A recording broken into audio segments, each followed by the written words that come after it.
अस्सलाम वालेकुम जी, welcome back to my channel. तो जी कैसे हैं आप सब। मेरे चैनल में आप सबको खुशामदीद और मैं दुआ करती हूँ कि आप सब बहुत ही ज़्यादा अच्छे हों, खुश हों, मज़े में हों और अल्लाह ताला आप सबको खुश रखें, आबाद रखें और महफूज रखें हर किस्म की बीमारियों से, तकलीफ़ों से, नागहानी आफात से और नज़र बद से। आमीन। तो जी आज के व्लॉग का आगाज़ करती हूँ। तो ये स्टार्टिंग में जो मैंने आपके साथ क्लिप शेयर किया है तो वो थोड़ी सी मैं अपनी मेमोरी के लिए भी सेव कर रही थी। तो जी यहाँ पे कुछ लोग आए हुए हैं। असल में मैंने अपना एल शेप जो सोफ़ा है उसको सेल किया है, तो इसी को लेने के लिए आए हुए हैं। तो नो डाउट ये सोफ़ा हमारे यहाँ पड़ा हुआ बहुत ज़्यादा अच्छा लगता था और इस तरह से सेटिंग हमारे घर की मुझे भी बहुत ज़्यादा पसंद थी। और जब मैं आज ये सोफ़ा सेल कर रही हूँ ना तो दिल बहुत ही ज़्यादा बुरा भी हो रहा है, लेकिन क्या किया जाए जी। ये सोफ़ा असल में मुझे इसलिए सेल करना पड़ा क्योंकि इसकी पोशीश जिस तरह की हुई हुई है ना, असल में ये रेक्सियन है या इसको पता नहीं क्या कहते हैं। इसकी एक मुद्दत होती है और उस मुद्दत के बाद ये फिर उतरना शुरू हो जाता है। और वैसे भी इस थोड़ी सी प्रॉब्लम्स चल रही थी तो मुझे ये सोफ़ा सेल करना पड़ा। और अभी जो दूसरा सेट भी है तो वो भी मैंने सेल के लिए ही रखा हुआ है। तो बस मैं इन दोनों को सेल करके फिर कोई अच्छा सा नया सोफ़ा ले लूँगी। और अब मुझे बिल्कुल भी इस टाइप का सोफ़ा नहीं चाहिए क्योंकि मैं जब भी इसकी डस्टिंग करती थी ना तो इसके ऊपर बहुत ही ज़्यादा डस्ट नुमाया होती थी। और अगर एक दिन भी मैं यहाँ की डस्टिंग नहीं करती थी तो ऐसे लगता था जैसे मैंने काफ़ी दिनों से डस्टिंग ही नहीं की।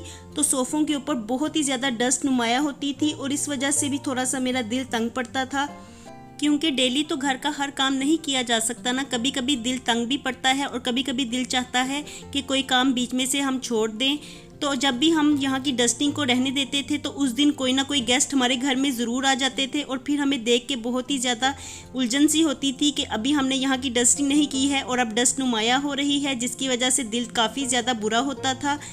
तो हर रोज़ भी यहाँ की डस्टिंग पॉसिबल नहीं होती थी क्योंकि लास्ट मंथ में जब मेरी हेल्पर नहीं आती थी ना तो मैं घर की क्लीनिंग ही करती थी सारा दिन लगा के, और फिर डस्टिंग मुझसे रह जाती थी। और कभी कभी तो अरीबा डस्टिंग कर लेती थी और कभी हम लोग रहने भी देते थे। और जिस दिन हम छोड़ देते थे उस दिन ऐसे लगता था जैसे हमने काफ़ी दिनों से यहाँ की डस्टिंग ही नहीं की और फिर गेस्ट आ जाते थे।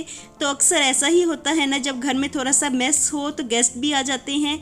तो इस वजह से भी हम लोग चाह रहे थे कि कुछ दूसरी किस्म के हम लोग सोफ़ा ले लें जिनके ऊपर इतनी डस्ट नुमाया ना हो। और कभी कभार अगर हमारा दिल चाहे कि हम डस्टिंग ना करें तो उस दिन हमारा काम इसी तरह से ही चल जाए।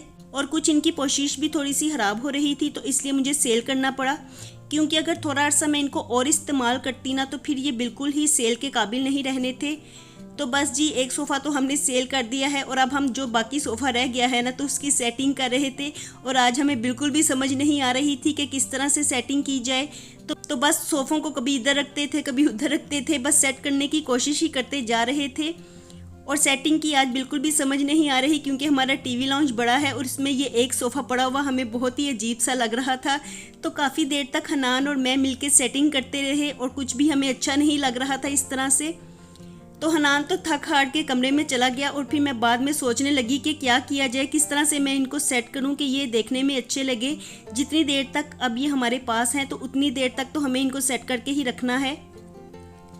तो बस जिस तरह से फिर मुझे अच्छा लगा तो मैंने उस तरह से सेटिंग कर दी है। और अब आपको कुछ दिन तक मेरे घर की सेटिंग इस तरह से ही नज़र आएगी।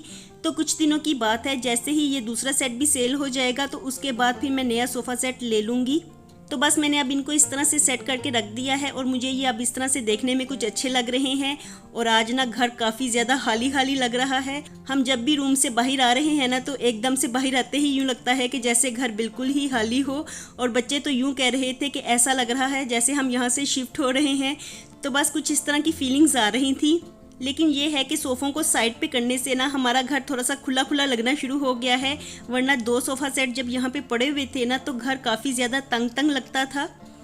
और आज काफ़ी ज़्यादा खुला लग रहा है। तो बच्चे कह रहे थे कि अब हम यहाँ पे इजी होके खेल लेंगे, काफ़ी ज़्यादा बड़ी जगह हो गई है। तो बच्चे तो खुश हो गए थे लेकिन मेरा दिल थोड़ा सा अफसरदा हो रहा था क्योंकि मुझे अपने घर की उस तरह से सेटिंग काफ़ी ज़्यादा अच्छी लगती थी।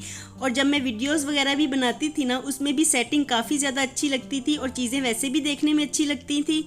लेकिन क्या किया जाए, थोड़ी सी प्रॉब्लम्स फिर साथ साथ होती हैं ना तो उनको भी देखना पड़ता है। तो सोफ़ा थोड़ी सी प्रॉब्लम दे रहा था ना तो इसलिए मुझे ये स्टेप उठाना पड़ा। खैर कुछ दिनों की बात है, कुछ दिनों बाद तो सब सेटिंग ठीक हो जाएगी इंशाल्लाह ताला। और अब मैं किचन में आ गई हूँ। बच्चों के लिए थोड़े से फ्रेंच फ्राइज बनाने लगी थी। तो मुर्तज़ा ने सुबह ब्रेकफास्ट में नूडल्स ही खाए थे और उसके बाद वो ट्यूशन चला गया था और ट्यूशन से आने के बाद अब वो कह रहा था कि मुझे थोड़ी सी भूख लगी है और अभी मैंने डिनर नहीं करना। तो मैंने सोचा कि चाय बनाती हूँ, साथ में थोड़े से स्नैक्स भी बना लेती हूँ। तो बस मैं उसको फ्रेंच फ्राइज बना के दे रही थी और दूसरी तरफ मैंने सूजी में भी दही डाल के इसको भिगो के रख दिया है, क्योंकि सूजी थोड़ी सी फूलती है ना, तो इसको थोड़ा सा टाइम चाहिए होता है। सूजी में दही डाल के मैंने इसको भिगो के रख दिया है। तो मैं आज सूजी के पैनकेक्स बना के दूंगी बच्चों को और ये खाने में ना बहुत ही अच्छे लगते हैं। बच्चों के साथ साथ बड़ों को भी बहुत अच्छे लगते हैं।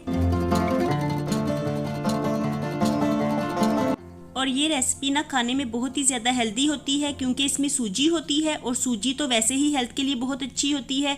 और इसके अलावा अपनी मर्ज़ी के मुताबिक वेजिटेबल्स भी ऐड की जा सकती हैं।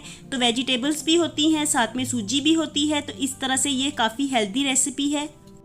और आज ना मेरे पास घर में कोई भी वेजिटेबल्स नहीं थी, तो इसलिए सिंपली मैं प्याज, टमाटर और हरी मिर्चों को ही चॉप करके ऐड करूँगी। तो बस मैं प्याज को चॉप कर रही थी ताकि मैं इसको ऐड कर सकूं। इतनी देर में ही मैंने देखा कि फ़्रेंच फ्राइज़ भी तैयार हो गए हैं।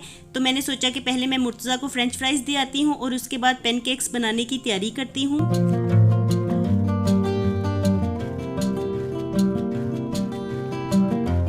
सूजी मिकदार में काफ़ी ज़्यादा हो गई है, क्योंकि ये फूलती है तो काफ़ी ज़्यादा हो गई है। इसमें मैंने प्याज ऐड कर दिया है, साथ ही टमाटर भी बारीक बारीक चॉप करके ऐड कर दूंगी और हरी मिर्ची ऐड कर दूंगी। इसके बाद जो मिर्च मसाला हमें पसंद होता है ना, वो ऐड कर देते हैं। आप जिस तरह से भी इसे खाना चाहें खा सकते हैं। स्पाइसी बनाना चाहें तो स्पाइसी कर लीजिए और मैं अपनी मर्ज़ी के मुताबिक इसमें स्पाइसीज ऐड करूँगी। काली मिर्च डाल दूँगी, थोड़ी सी वाइट पेपर डालूँगी, कुटी हुई लाल मिर्च डालूँगी और हाफ कप मैंने इसमें मैदा भी ऐड किया है। और साथ ही थोड़ा सा पानी ऐड करके ना मैं इसका बैटर बना लूँगी। तो बैटर थोड़ा सा गाढ़ा गाढ़ा ही हमें बनाना है। और अब सब अपने टेस्ट के मुताबिक स्पाइसेस ऐड कर लेने हैं। थोड़ा सा इसमें हमने मीठा सोडा भी ऐड करना है और इसके अलावा जो नूडल्स का मसाला होता है ना, तो वो भी मैंने ऐड किया है। तो ये चटपटा नूडल्स का मसाला है और इसके साथ टेस्ट काफ़ी ज़्यादा अच्छा हो जाता है। और ये पैनकेक्स ना बच्चों को लंच बॉक्स में भी बना के दिए जा सकते हैं। वैसे आजकल तो छुट्टियां हैं, बच्चों को लंच बॉक्स कहाँ पे हमने देना है, लेकिन फिर भी जब बच्चों के स्कूल खुलेंगे ना, तो ये रेसिपी बच्चों के लंच बॉक्स के लिए काफ़ी अच्छी होती है। तो जी अब इसमें एक अंडा मैंने ऐड कर दिया है और अच्छी तरह से मिक्स करके ना मैंने बैटर को तैयार कर लिया है। तो बैटर को थोड़ा थोड़ा हमने थिक ही रखना है। और अब फ्राई पैन को अच्छी तरह से ऑयल से ग्रीस करके ना, तो इसमें हम बैटर को डाल देंगे। तो 2 स्पून ही मैं बैटर के ऐड करूँगी और इसको बिल्कुल भी फैलाना नहीं है। तो पहले तो इसे मैंने छोटे स्टोव पे पकने के लिए रखा था, लेकिन जब मैंने देखा ना कि इस पर काफ़ी ज़्यादा टाइम लग रहा था, तो फिर मैं बड़े स्टोव की तरफ शिफ्ट हो गई थी। और अब मैंने तवा भी रख लिया है। दोनों जगह पे ही मैं पैनकेक्स बना रही हूँ। इन्हें बनाना बहुत आसान है। लो फ्लेम पे बनाइए और इनको हल्का हल्का गोल्डन कर लीजिए। बहुत ही मज़े के बनते हैं चाय के साथ। ये एक परफेक्ट रेसिपी है। टी टाइम में बहुत अच्छी लगती है, बच्चों को लंच बॉक्स में भी अच्छी लगती है, चाहे तो इसे ब्रेकफास्ट में भी खा सकते हैं। बहुत ही ज़बरदस्त और बहुत ही ईजी रेसिपी है। तो इस रेसिपी को ज़रूर ट्राई कीजिएगा। साथ ही हमारी चाय भी बन रही है। तो मैंने सोचा कि आज बस हम टी टाइम में यही इंजॉय करते हैं, क्योंकि मुर्तज़ा इस वक्त फ्रेंच फ्राइज़ खाने लगा था, तो हमारा भी थोड़ी सी क्रेविंग करने को जी चाह रहा था। तो सोचा चाय के साथ क्यों ना ये पैनकेक्स ही बना लिए जाएं। तो सबको मैंने पैनकेक्स बना के दे दिए हैं। बच्चों को इस कदर ज़्यादा पसंद आए हैं ना कि वो और भी लेने को कह रहे थे, तो मैंने उनको पैनकेक्स मज़ीद बना के दे दिए हैं। और ये इतने मज़े के बनते हैं ना कि जितना भी मैंने बैटर बनाया था अल्हम्दुलिल्लाह सारा ही फिनिश हो गया है। तो बच्चों ने काफ़ी ज़्यादा शौक से इसे खाया है। चाय बन के तैयार हो गई है, पैनकेक्स भी तैयार है मेरे। गरम गरम इनको खाने का मज़ा आता है, तो साथ साथ ही मैं सर्व करती गई। और अब ये मेरे ही पैनकेक्स हैं, तो जल्दी से मैं इनको जाके इंजॉय करती हूँ। और आज मैंने छोटा सा व्लॉग आप लोगों के लिए बनाया था, तो मैंने सोचा कुछ ना शेयर करने से कुछ शेयर कर लेना ही बेहतर है। तो होपफुली आपको मेरा व्लॉग पसंद आया होगा। व्लॉग का मैं यहीं पे एंड करती हूँ। चाय पीते हैं जी, साथ में गरम गरम पैनकेक्स खाते हैं, क्योंकि अगर मैंने थोड़ी सी मज़ीद वीडियो बनाई ना तो मेरे पैनकेक्स ठंडे हो जाएंगे। तो चलिए जी, मुझे दीजिए इजाज़त। मैं मिलूँगी आपसे दोबारा अपने नए व्लॉग में। खुश रहिए जी, आबाद रहिए। थैंक्स फॉर वॉचिंग जी। अल्लाह हाफिज़।